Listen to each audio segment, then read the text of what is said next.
ഇപ്പോൾ ക്രൂസിൽ നമുക്കുണ്ടായ ഒരു ഇൻസിഡൻറ്റ് പറയാം. ഇത് നമുക്ക് വേണ്ടി ഒരു കോക്ടെയിൽ ഉണ്ടാക്കുന്നതാണ്. എന്താ സംബന്ധിച്ചാൽ നമ്മൾ നോക്കുമ്പോൾ എല്ലാ സായിപ്പുമാരും മദാമ്മമാരൊക്കെ പല കളറിലുള്ള ഡ്രിങ്ക്സൊക്കെ ഇങ്ങനെ കൊണ്ടു നടക്കുന്നുണ്ട്. പക്ഷേ നമുക്ക് അതിൻ്റെ പേരൊന്നും അറിയില്ല. അപ്പോൾ നമുക്ക് ഈ ചുമന്ന കളറിലെ ഒരു ഡ്രിങ്ക് കണ്ടപ്പോൾ അത് വേണമെന്നുണ്ട്. അപ്പോൾ നമ്മൾക്ക് ഇതിൻ്റെ പേര് ഇത് ഏതൊക്കെയാണെന്ന് അറിയില്ലാഞ്ഞിട്ട് നമ്മളൊരു പുള്ളിക്കാരിയുടെ അടുത്ത് പോയി ചോദിച്ചു കഴിഞ്ഞപ്പോൾ പുള്ളിക്കാരി പറഞ്ഞു അതിൻ്റെ പേരാണ് കിസ് ഓൺ ദ ലിപ്സ്. അപ്പോൾ ഇതിൻ്റെ പേരാണ് കിസ് ഓൺ ദ ലിപ്സ്. അപ്പോൾ നമ്മൾ അത് വാങ്ങിച്ചു കേട്ടോ. ഇതിന് ആക്ച്വലി ഒരു $19. അപ്പോൾ അതിൻ്റെ കൂടത്തെ അവരൊരു സ്ട്രോയൊക്കെ തന്നു കേട്ടോ. ആ സ്ട്രോയ്ക്ക് ഒരു സ്പെഷ്യാലിറ്റി ഉണ്ട്. ഇതുണ്ടോ, ഇത് നമുക്ക് എഡിബിൾ സ്ട്രോ ആണ്, നമുക്ക് കഴിക്കാൻ പറ്റും. അപ്പോൾ കുടിച്ചങ്ങ് ചെന്ന് കഴിയുമ്പോൾ നമുക്കത് കടിച്ച് പൊട്ടിച്ച് സ്ട്രോയും കൂടെ തിന്നാം.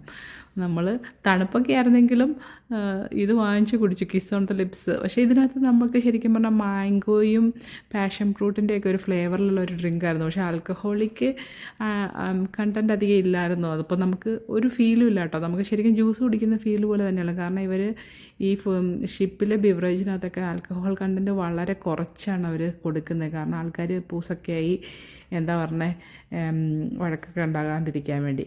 അപ്പം നിങ്ങൾക്ക് പോകുന്നവരുണ്ടെങ്കിൽ ഈ ഡ്രിങ്ക് ഒന്ന് ട്രൈ ചെയ്ത് നോക്കുക കേട്ടോ, കിസ് ഓൺ ദ ലിപ്സ്. അപ്പോൾ അതൊക്കെ കുടിച്ചുകൊണ്ട് നമുക്ക് അവിടെ TV ഒക്കെ കണ്ട് ഗെയിംസൊക്കെ കണ്ട് പൂളിൽ റിലാക്സ് ചെയ്തിരിക്കാനുള്ളൊരവസരം കൂടെ ഉണ്ടായിരുന്നു.